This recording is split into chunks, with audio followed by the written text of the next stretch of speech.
Hein? Olha, é isso. Olha, é esse. Olha, Gagaê, ao teu. Nessa data, eu sou pelo que você vai me dar, não é possível. Ali é isso, que é uma sistema de comunicação.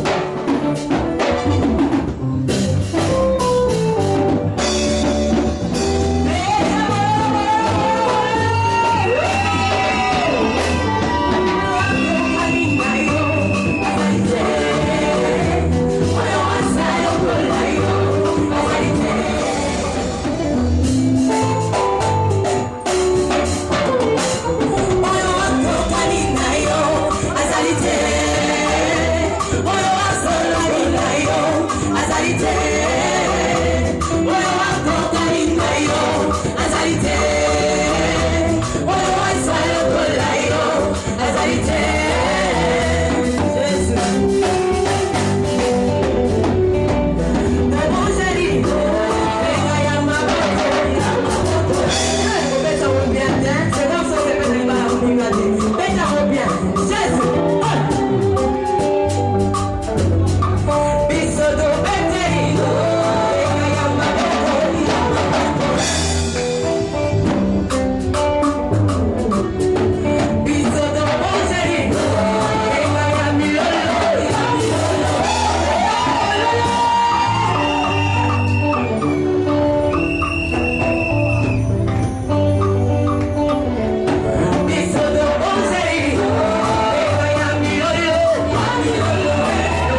Voilà bamari na biso bavandi moke, bamari na biso bazovanda.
tobetela Yesu mwa masolo ya kati esala biso bien. Amen. Amen. Toyemba na ya Louise abetela so mwa masolo ya kati avant d'écouter la parole. Nous sommes dans la fête, il faut être dans la joie. Ta joie est en train de montrer ta bénédiction. Yes.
Seigneur.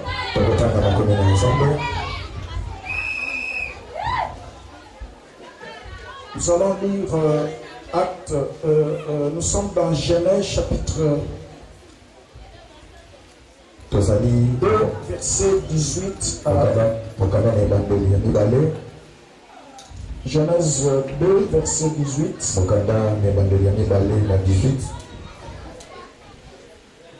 Nous lisons la parole de notre Seigneur Jésus. L'Éternel Dieu dit: il n'est pas bon que l'homme soit seul. Je lui ferai une aide semblable.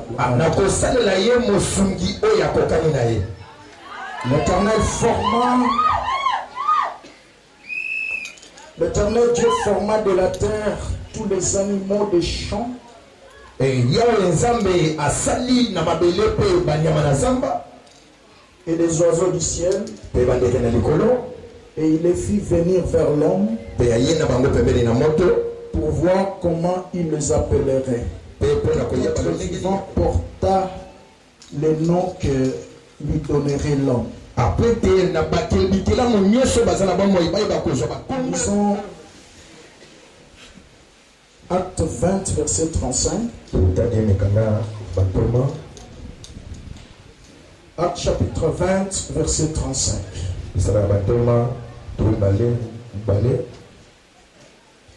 Je vous ai montré de toute manière que c'est en travaillant ainsi qu'il faut soutenir le faible et se séparer les paroles du Seigneur, qui a dit lui-même: il y a plus de bonheur à donner qu'à recevoir. Voilà. On peut acclamer pour la parole du Seigneur. Nous bénissons le Seigneur pour cette soirée. Et nous vous remercions d'être venus en ce lieu. Et nous vous saluons au nom de Seigneur Jésus. Je veux aussi saluer les voisins les plus proches. C'est bon, il est bon que les frères soient ensemble. Dans la salutation, il se passe beaucoup de choses. Amen. Amen. Ce jour, c'est un grand jour.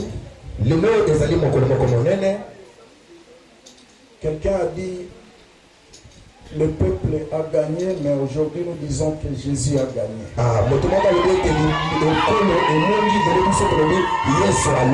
Jésus a gagné. Quand je vois mes deux enfants arriver jusqu'en ces grands jours, je bénis le Seigneur. Amen. Amen. Et c'est vraiment un fruit de prière, de l'obéissance à Dieu et aussi de la fidélité à Dieu. Et surtout de la confiance aux directions divines qui sortent dans la bouche d'un homme de Dieu.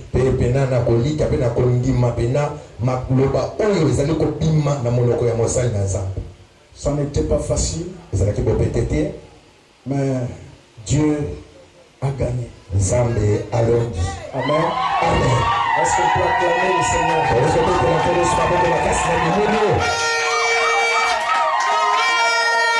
Ce sont des enfants obéissants. Ce sont des enfants obéissants. Je peux tout dire, mais c'est ça, leur secret. Ils savent écouter Dieu. Ils savent écouter leur pasteur. Et obéir au conseil de l'homme de Dieu. Que Dieu vous bénisse. Ce soir, il y a une onction qui descendra. C'est l'onction de mariage. Si toutefois qu'il y a un problème de mariage ici, qui va sceller par une offrande ce soir, il recevra aussi sa bénédiction.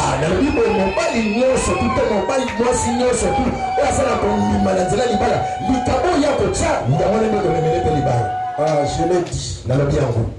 Nous voulons partager pendant quelques minutes sur un mariage qui dure. Je ne serai pas trop long. Je ne crois pas que je dois enseigner. Je doute que je peux aussi prêcher, mais je vais juste donner quelques recommandations. Parce que on va vite terminer le programme pour aller de l'autre côté. Un mariage qui dure. Le mariage, d'abord par définition, c'est une union entre deux personnes de sexe opposé. Parce que nous parlons du mariage chrétien. Deux personnes de sexe opposé. J'aimerais insister là parce que ces derniers temps, il y en a aussi des hommes, mariage homme-homme, mariage femme-femme. Mais nous, en tant que chrétiens, nous ne croyons pas à cela.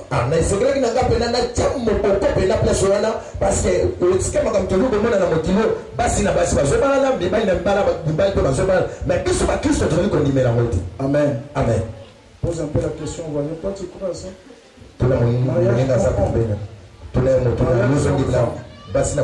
Ça n'existe pas chez nous. Amen. Amen. Gloire au Seigneur. Mariage, c'est une union entre deux personnes de sexe opposé dans lequel Jésus-Christ est au centre. Donc ces deux personnes-là, ils se sont rencontrés, ils ont eu le temps de s'observer, que nous appelons le temps de fiançailles. Et finalement, ils étaient convaincus de s'unir pour la vie. Mais en tout état de cause, Jésus est au centre. Et lorsqu'ils s'unissent, c'est dans le but de se construire une famille. Parce que lorsque nous parlons du mariage, on sous-entend aussi la famille. C'est très important. Et la durée du mariage pour nous les chrétiens, c'est pour la vie. C'est un chemin à non-retour. Amen. Amen.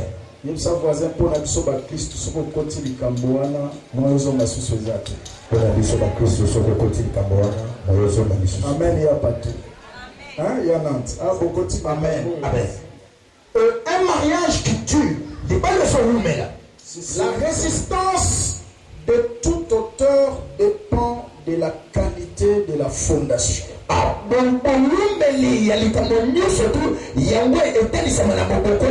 Si tu vois de murs élevés, une maison élevée, et qui résiste, le secret est dans la fondation. Et généralement, la fondation n'est pas visible. Mais c'est elle qui soutient tout l'édifice. Et pour que le mariage dure, Christ doit être au centre. Jésus-Christ doit être la fondation. Dans les textes que nous venons de lire, dans Genèse chapitre 2 et dans Actes, on nous montre quelques principes pour le mariage. D'abord dans Genèse chapitre 2, ça c'est Dieu qui parle. Il n'est pas bon que l'homme soit seul. Quelqu'un a dit en français, seul on va vite, mais ensemble on va plus loin. Amen. Amen. Lorsque tu es seul, tu iras trop vite. Tu dois arriver, on ne sait pas. Mais lorsqu'on est ensemble, on va plus loin. Il a été démontré que les célibataires meurent avant que les mariés.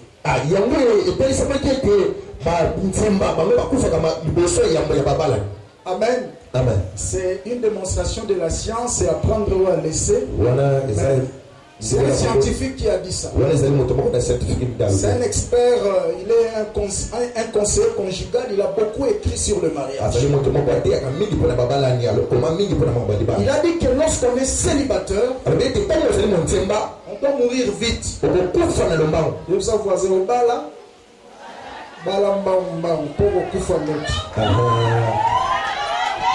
Alléluia.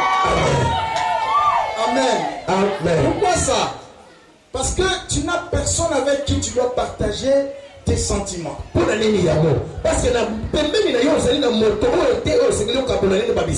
Est-ce que ce soir que Dieu désormais te donne quelqu'un avec qui tu dois partager tes sentiments, tes chocs, tes douleurs?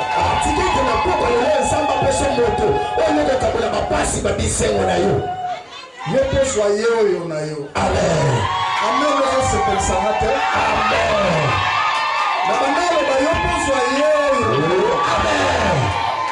Alléluia. Amen. Dieu dit il n'est pas bon que l'homme soit seul. Je lui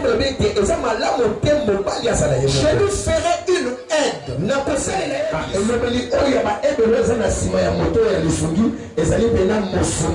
Donc lorsque Dieu dit je lui ferai une aide semblable,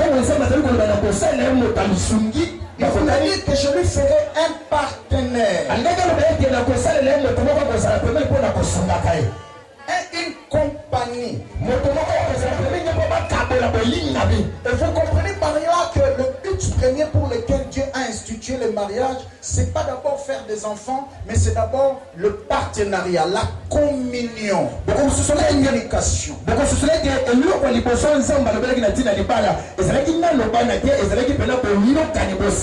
Oui, les enfants viendront, mais d'abord c'est partenariat. Parce que quand Dieu a créé l'homme, il lui a donné une vision. Tu cultiveras et tu garderas les jardins. Et l'homme ne pouvait pas le faire seul. Il lui fallait un partenaire de service. Une compagnie. Amen. Amen. Je sais que dans l'auditoire, il y a plusieurs tendances ici. Il y en a ceux qui sont célibataires. Il y en a aussi ceux qui sont mariés. Il y en a aussi ceux qui vivent seuls. Amen. Amen. Il y en a aussi ceux qui sont veuves. Amen, amen. Amen. Mais j'aimerais entrer par dire ceci. Que l'homme a besoin d'un partenaire.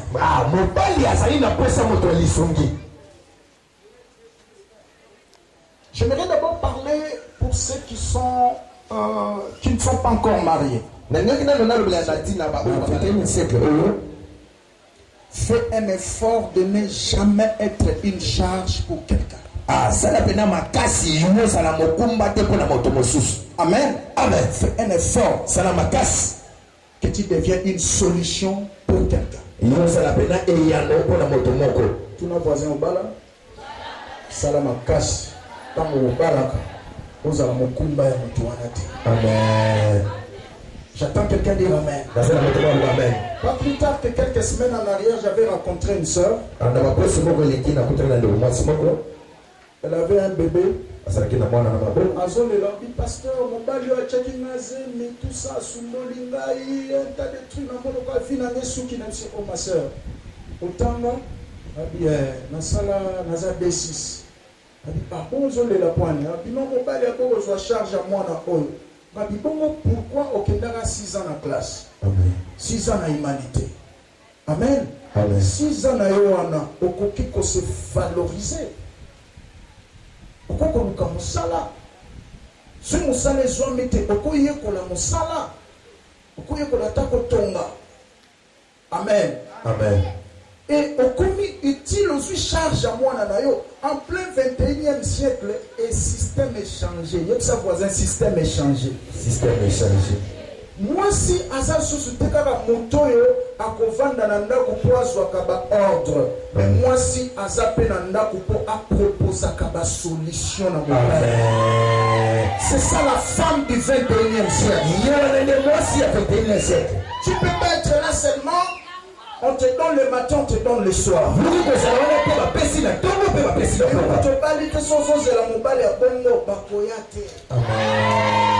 vous dis la vérité. Ça fait 22 ans que je prêche Jésus.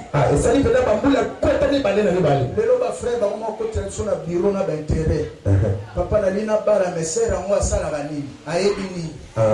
Azata moi Kasakasate. Aebiata Kolukambongo te.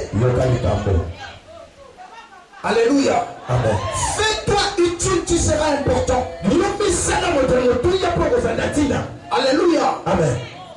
Comme ça, la télé, moi, je suis un problème pas mon bali, mais mi banda kozala déjà solution. Koloko kutana yo yo. Comme ma réponse na mituna na yo. Amen. Amen. Est-ce qu'il y a une soeur qui m'entend? Vous allez le revoir sur le canal. Nabiso na bikende koyekola musala soki otanga aussi musala ezaki na bikende koyekola ta kotonga mobali wana sundoli na mwana tango koyekola kotonga okomi kotonga na yo okomi osimba mwa ba 10 000 francs na yo mokolo moko akosongela osusu eske todefisanga $50 mokalikambo okoyebisa soki nabanga na mwana oyo. Amen. Voyez pourquoi tu te fais utile pour te laisser pene na tina. Na 21e siècle au moins chaque chose la kaka nyonso pa mobali te. Amen. Otangela ba classe planning. Amen. Nous salons yekola polani. Amen. Soko tanga te oyekola te ça pas excuse te. Alléluia. Est-ce que yebi atako lukate? Je lui ferai une compagnie. Nakosalela ye motambwisa menaye. Partenaire. Mosundi na ye. Muninga musala. L'homme est un visionnaire. Et tu dois venir auprès de ces messieurs comme un partenaire dans la vision. Est-ce qu'il y a quelqu'un qui dit Amen? C'est très très important ces choses. La femme a des valeurs extraordinaires. Mais si cette femme s'ignore, c'est un danger dans la société. Amen.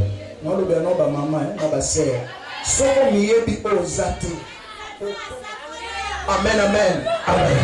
La Bible dit dans Marc chapitre 3 verset 27,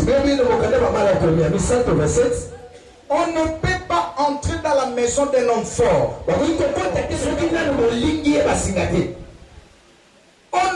pas entrer dans la maison d'un homme fort et prendre ses biens sans toutefois le lier d'abord. Regarde ce qui s'est passé dans le jardin. Pour la nini, Satana a kendaka pa mobali liboso te. Mais abali ko kende pas moi si. Amen. Pourquoi? Parce que moi si azalaki muto makasi. Amen. Nakacha ilanga. Amen. Satana ebeke soki na tangi moi si. Nakokota pe na ndako na jardin d'Eden nakobebisa. Moi si soka ebi ba valeur ezakati na ete akoboma ndako na ye. Amen. C'est pourquoi j'ai dit la femme est l'homme fort du jardin. Parce qu'on ne peut pas entrer dans la maison et détruire la maison si on n'a pas encore lié l'homme fort.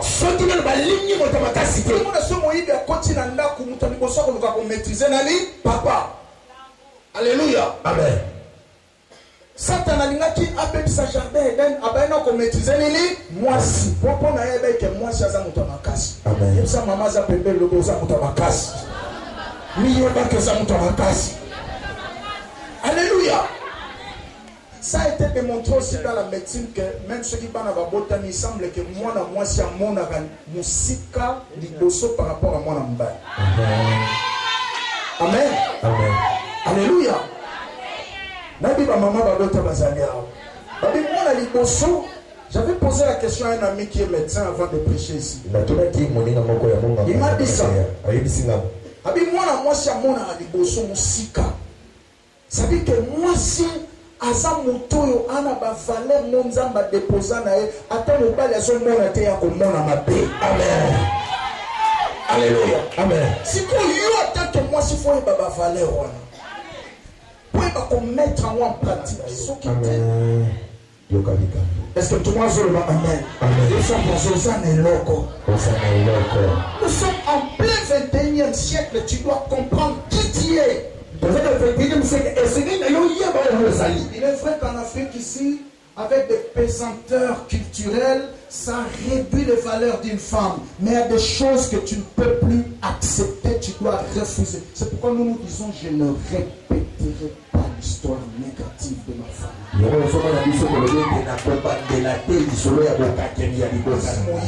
Amen. Ce que Bali faut à la réponse à la question mon Bali na yo, amen. Solution à la problème na yo. Amen. À que Dieu te transforme à une femme de cette catégorie. Si tu crois que la grâce de Dieu se repose sur toi. Très important. Et c'est le premier. Nous sommes voisins dans la solution. N'a jamais problème, Nayo. Alors, je voudrais dire quelques recommandations aux mariés. Le mariage, c'est un monde des adultes.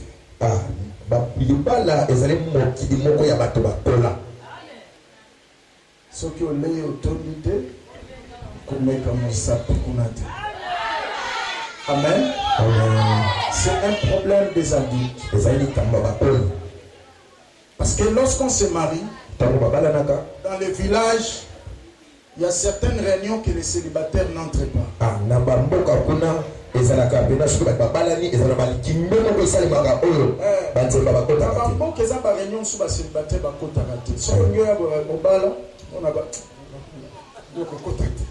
Pourquoi? Parce que malgré ton âge là, on te voit petit.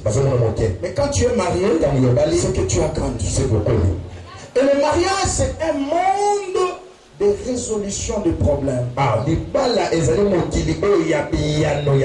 C'est pas facile, mon toit, otama kola na ndenge na e, bateye na ndenge na bakuta na kana mwasi boye, pe batonga bisolo moko na mbala moko, eza facilité. Amen.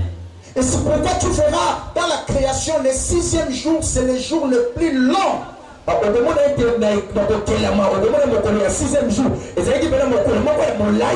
Le plus long de la création. Dieu a pris beaucoup de temps.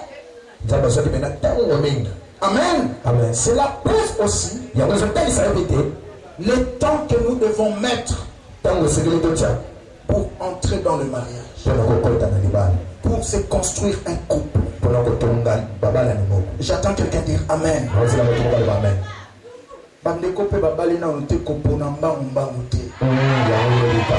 Prends ton temps. Sème la semence du temps. Et laisse cette semence grandir. C'est très très important. Amen. Amen. Le mariage, c'est aussi une affaire de continuité. On ne se marie pas parce que on a mis longtemps ensemble, parce que tu as eu pitié de l'autre, mais c'est parce que tu as été convaincu, c'est bien lui, c'est bien elle. Je suis en train de chuter en disant, dans Actes chapitre 20, verset 35 qu'on a lu, la Bible dit, en dernière partie, il y a plus du bonheur à donner qu'à recevoir.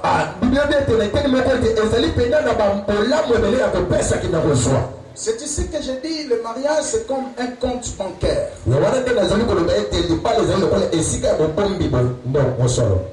Je sais qu'il y a des gens qui ont l'habitude de placer leur argent dans le compte ici. Si tu as chaque dollar, on aura un dollar. Si tu as chaque franc, on aura un dollar. Liba les années. Amen. Oyo lingi, okuka pa muninga. Yo banda olo na mopana. Amen. Solo na lukuta. Yo pa okosa yo. Yo kalikambo. Soloni au solo. Il est pas au solo. Amen. C'est le rendez-vous de donner et de recevoir. Il n'y a pas tout. On ne se marie pas pour aller recevoir des choses. Mais on se marie pour aller donner ce que tu sais faire. Voyez-vous? Très très important. Très important. Et dans le mariage, vous devez savoir que le mariage parfait n'existe pas.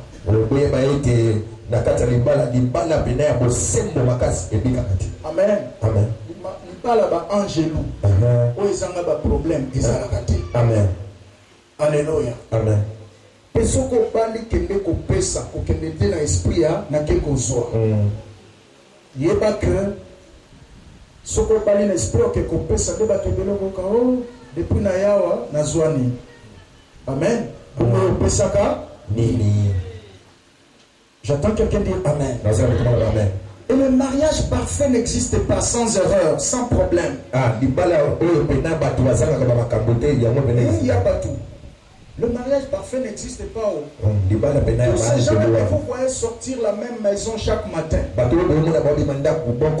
ont aussi des problèmes. Vous comprenez dans le Lubumbashi, assister à un mariage, maman moko, moi na nazo keliba, oui maman, okope sa conseil na moi na notre vie, mutoto wangu konya naenda uvumilie. Mwana nanga kotoke hii kanganini motema. Bianant.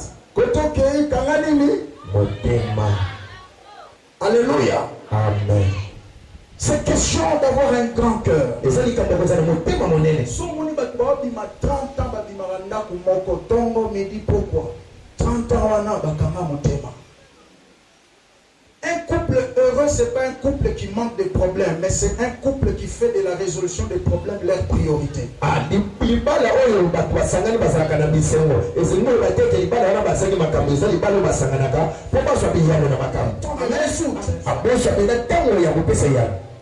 Très très important. Et vous devez aussi savoir vous pardonner. Aucune relation ne subsiste sans le pardon. Amen. Amen. Il n'y a pas tout. Amen. Si le pardon n'est pas là, vous n'allez pas subsister. Il faut toujours pardonner. Et le pardon ne se mérite pas. Pour mériter pardon. Amen. Amen. Et le pardon ouvre beaucoup de portes. Vous devez savoir cela. Amen, amen. Amen. C'est très très important. Et savoir se supporter les uns les autres. Couple ya malamu za couple oyo bakomi na niveau ya kotraitaka ba dossier na bango moko. Amen. Amen. Amen. Et ça te likamuke, toke mona ba parrain, likamuke et pas pasteur, likamuke pas maman na voisin, likamuke quartier mobimba ba yeba ba problème na bino. Vous ouvrirez beaucoup de portes et vous allez détruire votre couple. Ne pensez pas que bateau bozo que voyez ça va comme na bino baza ba ange. Non. Baza pe na ba problème. Voilà pourquoi vous devez vous contenir. Même si les cas moyens ndengeni lokola Yesu aza na katikati, solution ko so mataka. Amen. Lokola esprit à pardon ezali, solution ko so mataka. Amen. Très très important. Vous comprenez, nous avons la prière quelque part. Maman m'a petit là. Quoi? Alexis Mobal, mais André, côté la motoka. Maman m'a dit, besoin le transport. Bah, côté la mbal. Après, on a fait la côté la motoka. Si qu'on a dit, ah, maman, au petit là, quoi? T'as fait ça pour Alexis papa?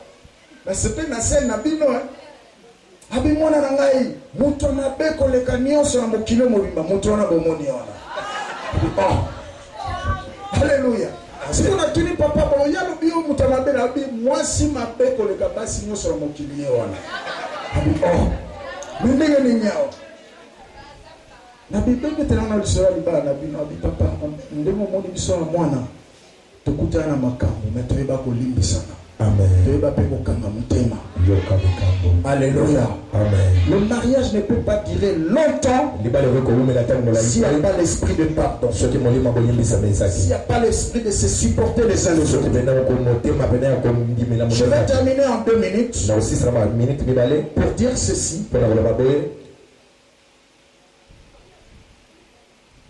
Aujourd'hui, vous allez être bénis ici pour que vous soyez unis à jamais. Vous devez savoir que dans le mariage, vous êtes missionnaires l'un pour l'autre.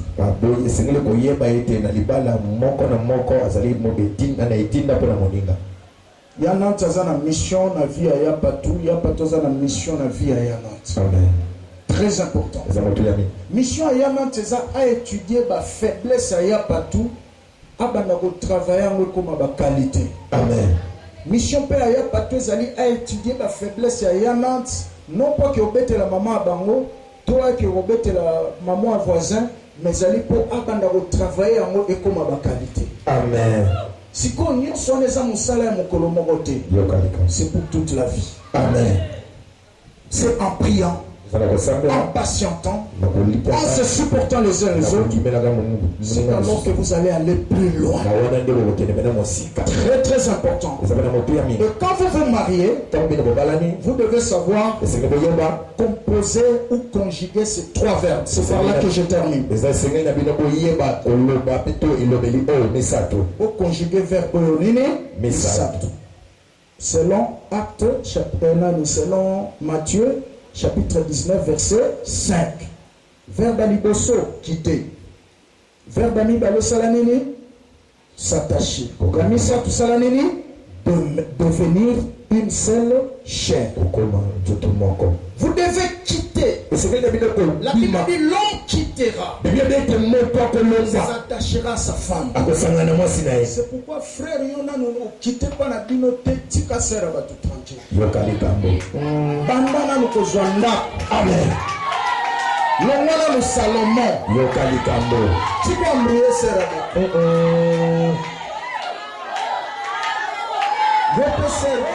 Soko bali mwasi ataza mwasi malamu soko memie epa na bino bevanda na ndako ya baparent aobimaka mwasi mabe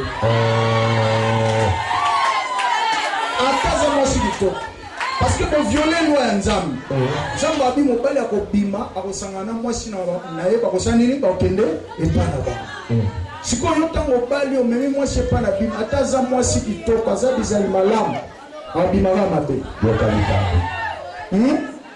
ndenge mo peso ki famille mwasi boza à l'aise boza posé boza mwa ba moyen babali yo obi papa oh makambo lukanda kona to dépenser to ko vanda pa na biso frère obima pe ka mabe. Amen.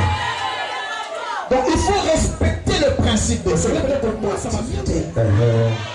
Ce qui n'a pas mboka parce que ce autant na ba mboka mingi to koli pe na ba mboka bakulutu bakoyoka ona makambo ya libala soki oyebi deja kokende na chasse soki oyebi kokende na pêche soki oza deja na mwa kase na yo mwa ndako na yo mwa kase nde wana okoya papa na lingi na bala mpo bakotuna oza na ndako. Alléluia. Amen. Très important. L'homme quittera, s'attachera. Lorsqu'on s'attache, ça veut dire que vous commencez à voir les choses dans la même direction. Amen, il n'y a pas tout. Amen. Dans la même direction. Langage moko yozoloba yanant pas zoloba. Langage yanant yopo zoloba. Vous êtes attachés. Et nous allons aussi recommander aux parents qui sont ici. Amen. Amen. Parents côté yanant, parents côté yapatou. Vous devez leur laisser tranquille faire leur vie. Entraîneur soka entraîner joueur na eti esili atiki bango na terrain ya salinini abimi na elibanda entraîneur akota na terrain. Amen. Nous vous respectons tellement que nous voudrions que vous leur laissez le terrain travailler. Amen papa. Amen. Amen maman. Amen famille à Yapatu. Amen famille à Yanant. Biso ce que comme le roi ba coach hein. Stopper bango, tolaxi bango système de jeu tout ça. C'est très très important. yango eza mpe na moteya mingi Il faut qu'ils s'attachent. esengeli na bango basala Il faut consommer le mariage. sengeli mpenza kosalela libala Amen, amen. amen Ils doivent devenir une seule chair. sengeli bakoma nzoto moko Et ça, c'est le travail qui n'est pas d'un seul jour.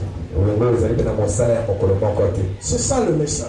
yango na nde sango Le mariage qui dure, libala eomelaka c'est le mariage dont Jésus est au centre. ezali oyo libala oyo yesu aza na Que katikati Dieu vous bénisse. ye nzambe apambola bino. Acclamez le Seigneur. Bonsoir.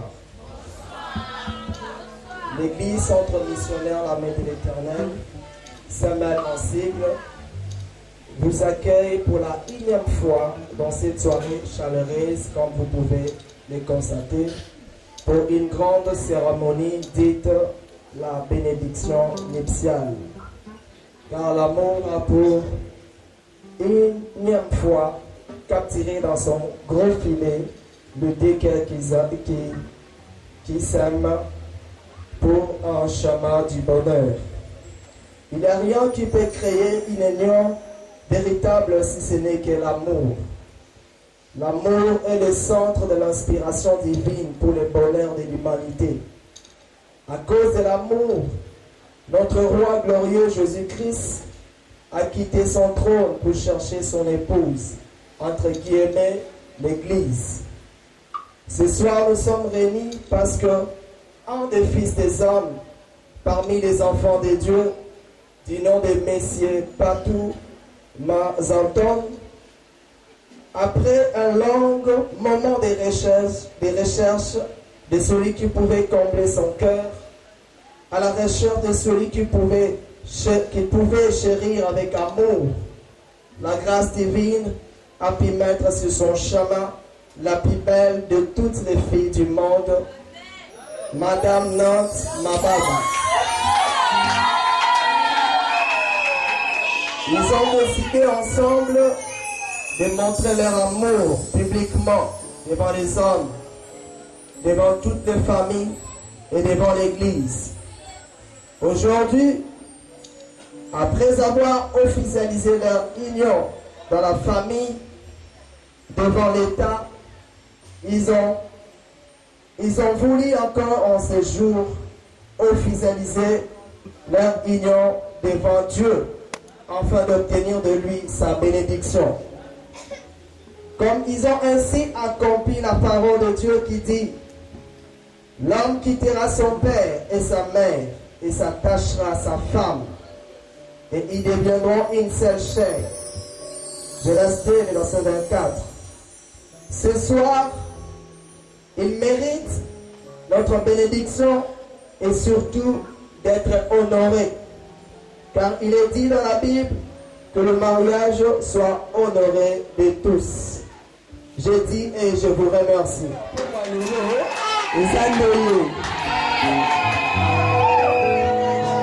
Voilà, nous commençons par le plus beau de cette soirée. Donc, il s'agit de Monsieur Patou. Nous entendons Patou est un prénom naïe. Poste de naïe.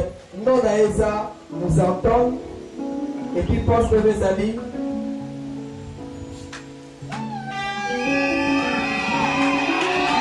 Voilà.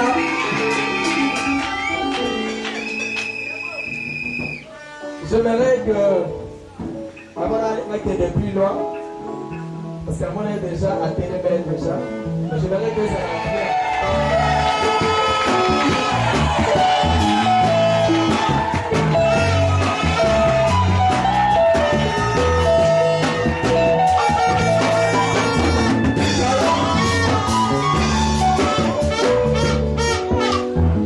voilà, comme je le disais déjà tantôt, que le pauvre monsieur qui est là devant, on a télénué le plus beau de notre soirée. Comme vous l'avez, monsieur Patou, non naïe nous entend et postement naïe Zali Polo.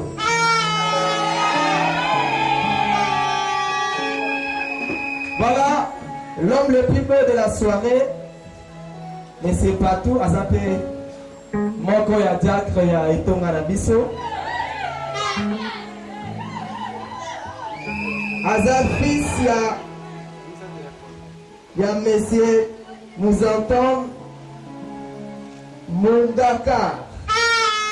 C'est pas une salle à côté des mains pour honorer. Voilà, on vient de m'apprendre qu'il n'est plus parmi nous. J'aimerais que tu aies quelques minutes de silence, quelques secondes de silence pour honorer, pour rendre hommage à notre papa qui n'est plus avec nous.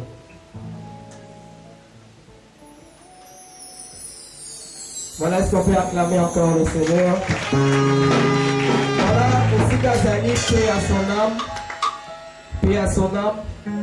Pour ça qu'on remercie parce qu'il nous a apporté un beau gars.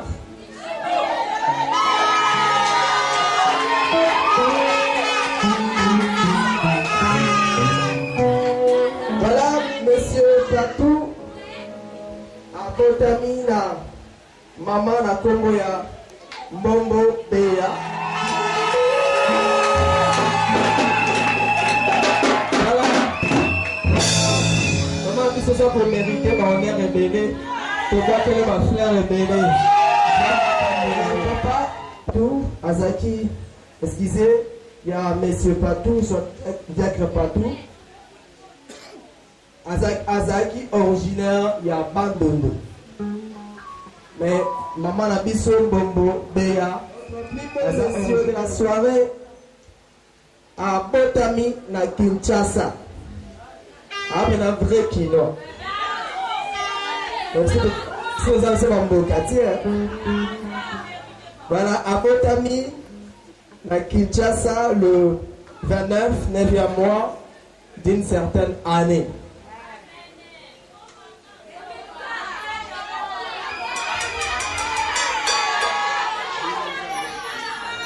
Voilà, monsieur Patou, Azali diplômé en électronique industrielle.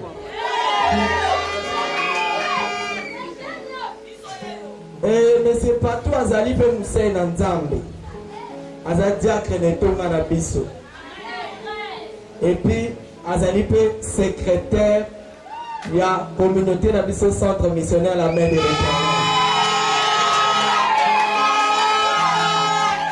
Voilà un peu de Koloba concernant Ozali, Diacre Patou, n'importe quoi l'élo, plutôt de la psychologue. Sur la plupart de toutes les filles. C'est quoi qui va entendre? La plupart de toutes les filles.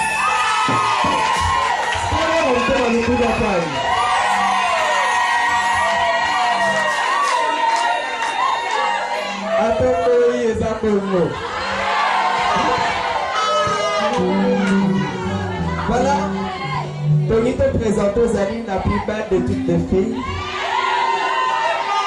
Avant que le plus loin, pour se gâter les mains, pendant à s'arrêter les mains, pour encourager les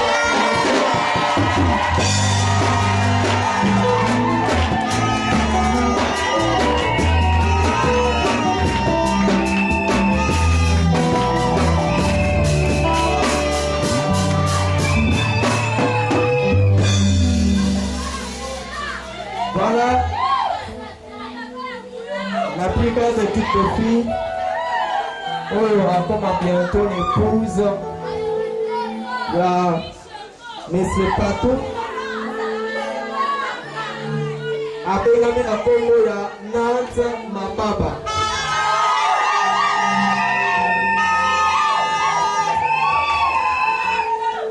Madame Nante Mababa atanga classe. Atanga. Azal diplômé en biochimie.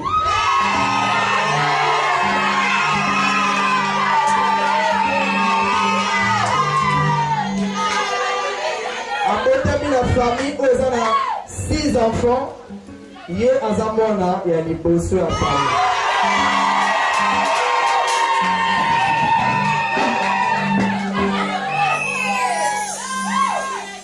Quand un couple, comme il y a papa, il y a Madame Nantes, les amis, ma baba, Flavien, c'est pas dans la salle avec combien de noms?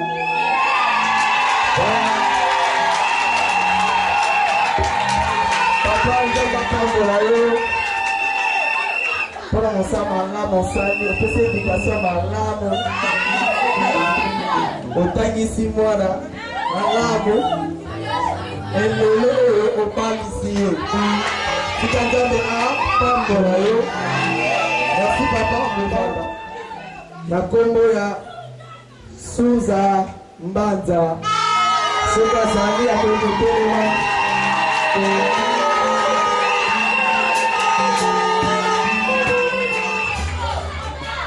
pala nzamba apambola yo maman.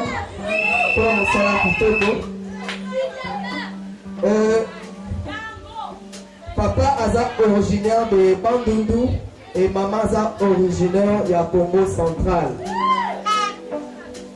Et Madame Nantes a fait 0 Yomo Matissa a fait Tamina Kinshasa. Voilà un peu, vous avez une biographie, c'est un petit ça. Et tout ce qui a, on peut comprendre Madame Nantes. Est-ce que vous pouvez faire passer ma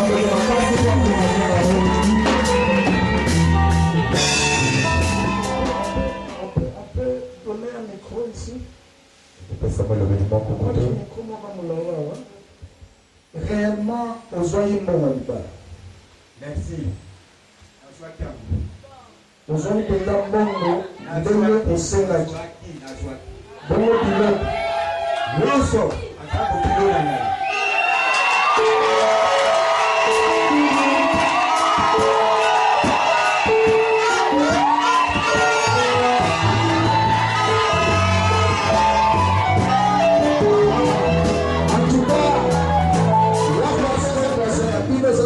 ngai tokutana nai na motema mobimba osepeli na libalo papa libala oyo nasepeli nango osepeli nango papa eske olingi mpo pambola libala oyo pambola yango paster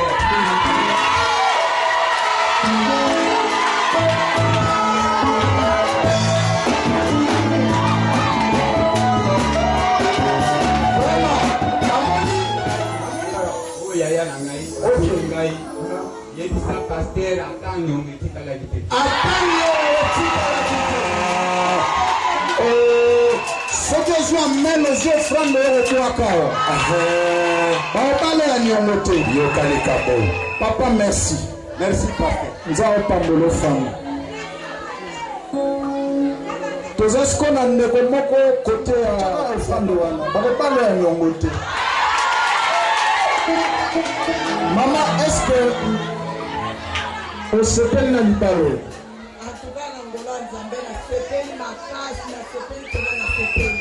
Maman, le père s'appelle dans le ballon, ma casse, moi. Maman, est-ce qu'on limite au pambo dans le ballon?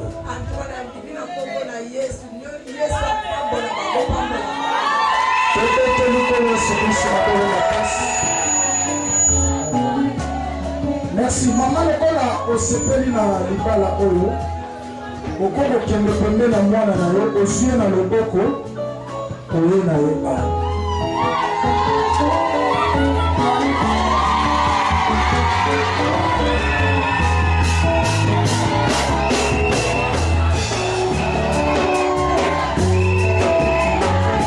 Merci. Papa, le kola pe osepela ki to pambola. Yo moko zwa mwana na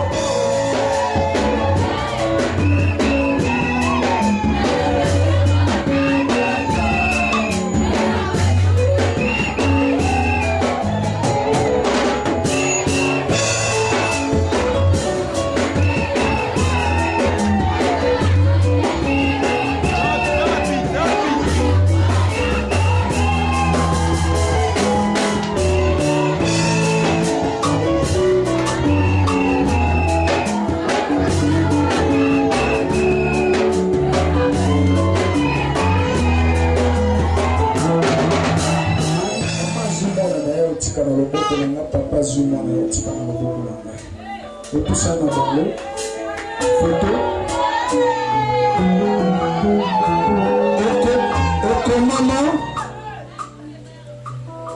oyo ekangami na se ekangami mpe na likolo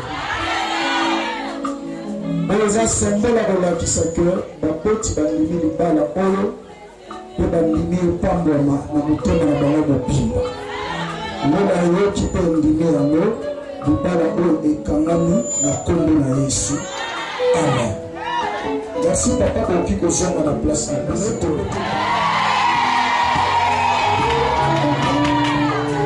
Nalingi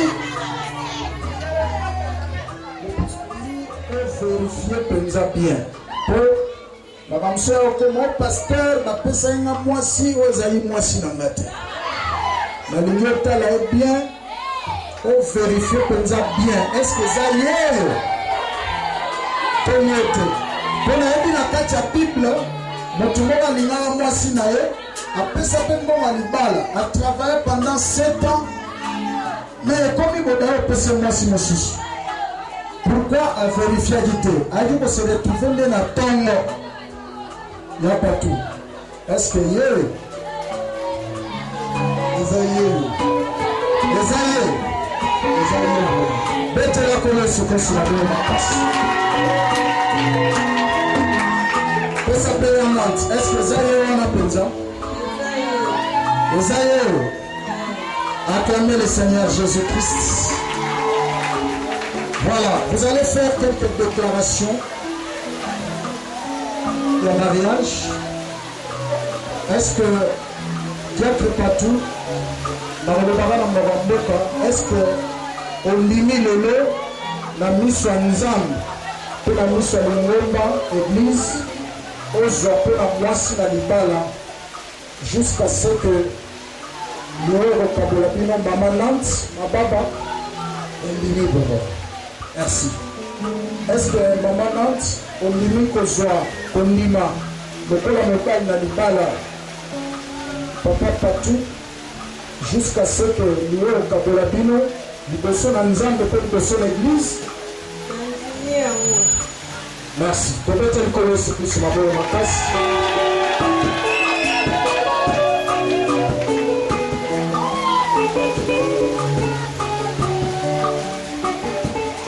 Babylone est salami na maboko partout. Dans ce retour dans le corps mbali tokondola. Tambola yango na kombo ya Yesu tobondeli. Éternel notre Dieu, en vertu du mandat et du pouvoir que tu nous as donné, je m'en veux bénir ces anneaux. Je déclare que toute puissance négative derrière soit nulle sans effet au nom de Jésus. Ces anneaux sont sanctifiés par le sang de Jésus et purifiés par la parole et la prière de l'Église. Au nom de Jésus-Christ. Voilà, il n'y a pas tout. Ola tisa maman Nantes nano. Olobele maloba oyo euta na motema na yo. Oyo chaque fois obando kanisaka yango na parcours ya libala na bino mabimba. Na yebike pardon fois za mokambi ya papa de l'école na école moko ya kitoko. Est-ce que toko bete na papa basali musala monene. Papa za mokambi ya papa awa mama za mokambi ya mama. Donc bauti na école moko ya kitoko ma papa ya maman Nantes oyo de temps en temps bando kanisa yo. Vous avez la parole.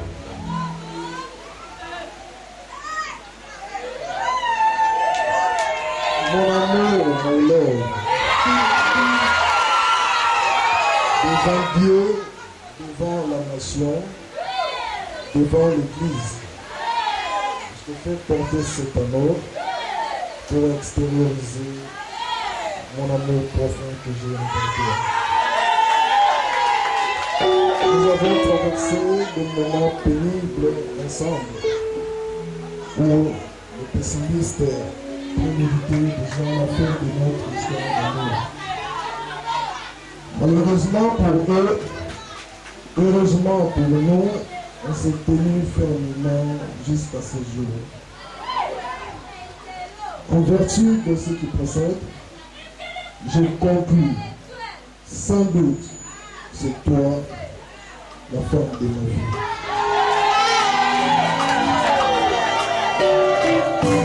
Par conséquent, devant l'Église, je te dis sincèrement, je t'aime. Devant la nation, je te dis officiellement, je t'aime.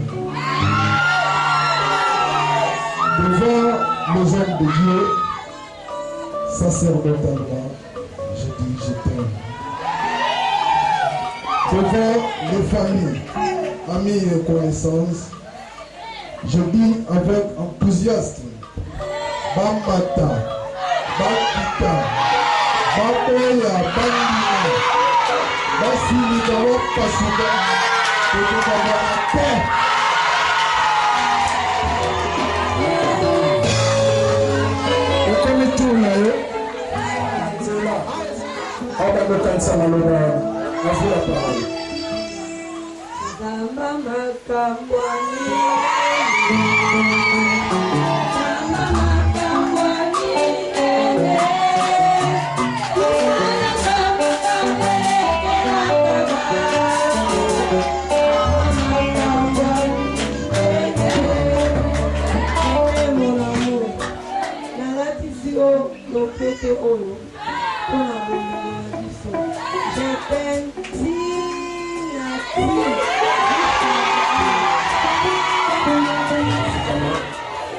On va procéder à la bénédiction. Tu vas déclarer une parole de bénédiction pour ce couple. Qu'il soit béni, qu'il soit prospère, et qu'il soit victorieux devant tous les combats. Que toutes les portes d'entrée le monde de ténèbres soit fermé devant eux.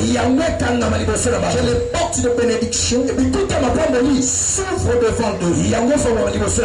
Lève ta main droite, déclare une parole. Je crois à la puissance de la prière de l'Église.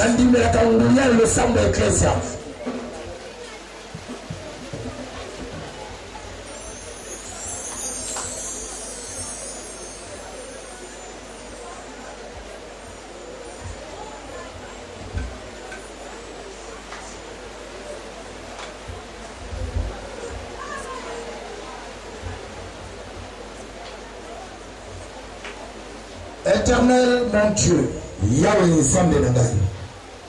le Dieu de mes apparitions, le Dieu en qui j'ai cru, ça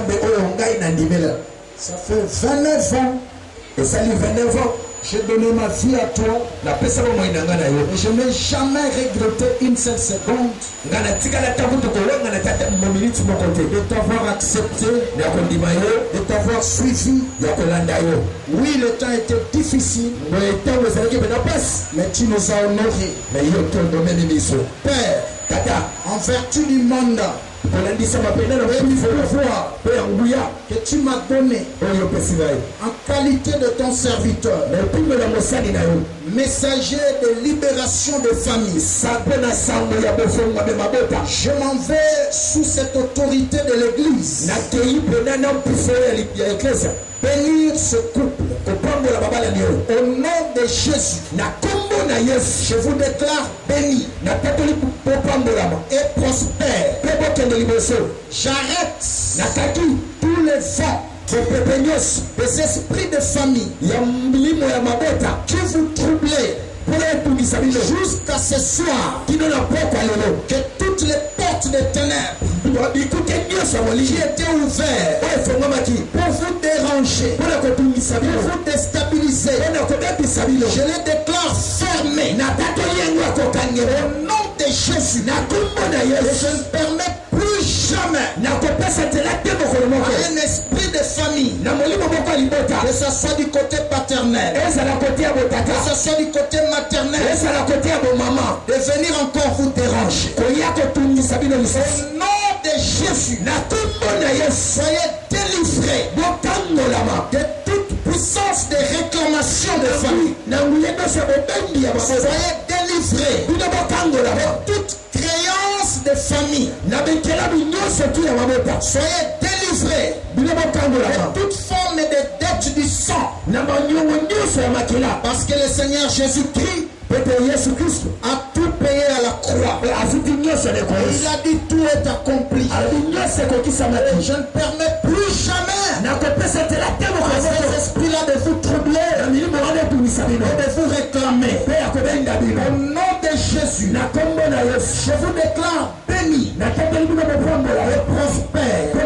Tout ce que vous toucherez après ces instants prospérera. Ayez des enfants, ayez des beaux garçons, ayez des belles filles, prospérez à tous égards, ayez une très bonne progéniture, que votre postérité soit bénie, et comme la bénédiction va jusqu'à la 1000e génération. Dieu qui m'a donné le pouvoir de bénir les familles, d'affecter les familles. Je déclare en vertu de ces mandats, soyez bénis et que les enfants de vos enfants soient encore bénis. Ce qui vous était impossible soit possible maintenant. Ce qui était irréalisable soit réalisable maintenant. Au nom de Jésus, j'arrête la saison des ténèbres. J'ouvre une saison de lumière, de gloire, de stabilité, de prospérité, de montée. Soyez un couple modèle. Prospérez à tous égards. Allez jusqu'à devenir très haut placé. Que les rois sortent de vos entrailles. Que les grands leaders sortent de vos entrailles. Au nom puissant de Jésus. Allez de gloire en gloire, de bénédiction en bénédiction. Que tous ceux qui vous béniront soient bénis. Tous ceux qui vous soutiendront soient soutenus. Et que ceux qui vous maudiront, qu'ils soient maudits à jamais. Celui qui vous combattront encore, ils raconteront Jésus de Nazareth en train de circuler autour de vous, en train de camper autour de vous comme les lions de la tribu de Juda. Soyez un couple modèle au nom de Jésus-Christ. Nous avons ainsi prié et nous disons Amen. Amen. Acclamez les Seigneurs.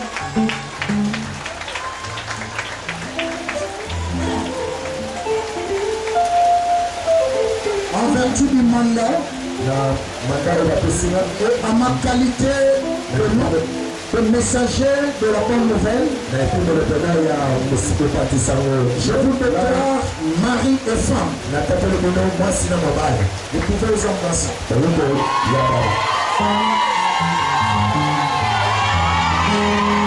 Acclamez le Seigneur Jésus pour la gloire sur la tête.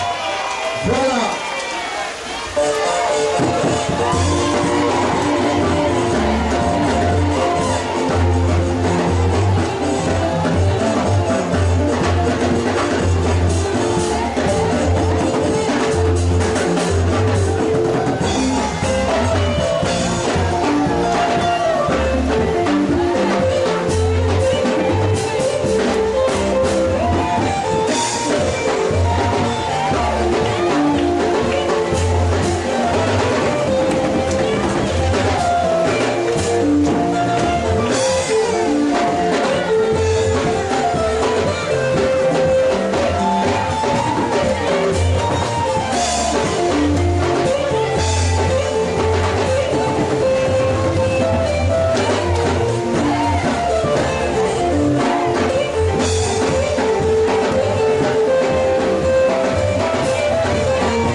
rapidement.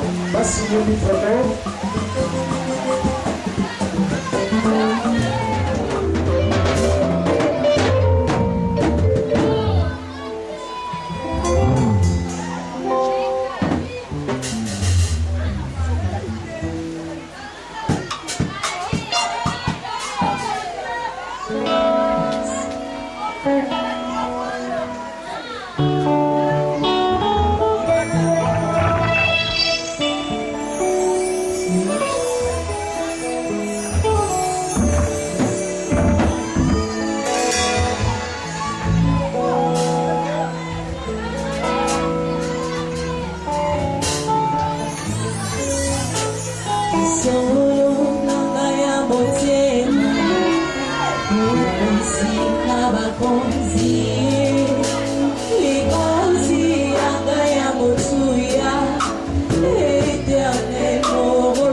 nous allons de passer de la bénédiction nuptiale. Ainsi nous déclarons la fin de cette cérémonie au nom de Jésus. Nous prions pour que le chemin d'aller jusque dans la salle de la fête soit béni et qu'aucune embuscade ne soit présent sur la route. Que ta main de grâce accompagne cette pièce jusque dans la salle. Au nom de Jésus, que tout se passe dans la paix là-bas et que la fin de la cérémonie dans la salle soit aussi dans la paix et que le retour de la maison soit aussi dans la paix. Et cela au nom puissant de Jésus-Christ. Pour partager bonheur, oui, le bonheur et la grâce m'accompagneront tous les jours de ma vie et j'habiterai dans la maison de l'Éternel jusqu'à la fin de mes jours. 2019, bonne année de fécondité et de productivité. Pour le dit Amen dans la mission tout. Voilà, nous allons apprendre là-haut. Soko, t'es tellement mieux, le roi pour les autres, t'as son sentiment.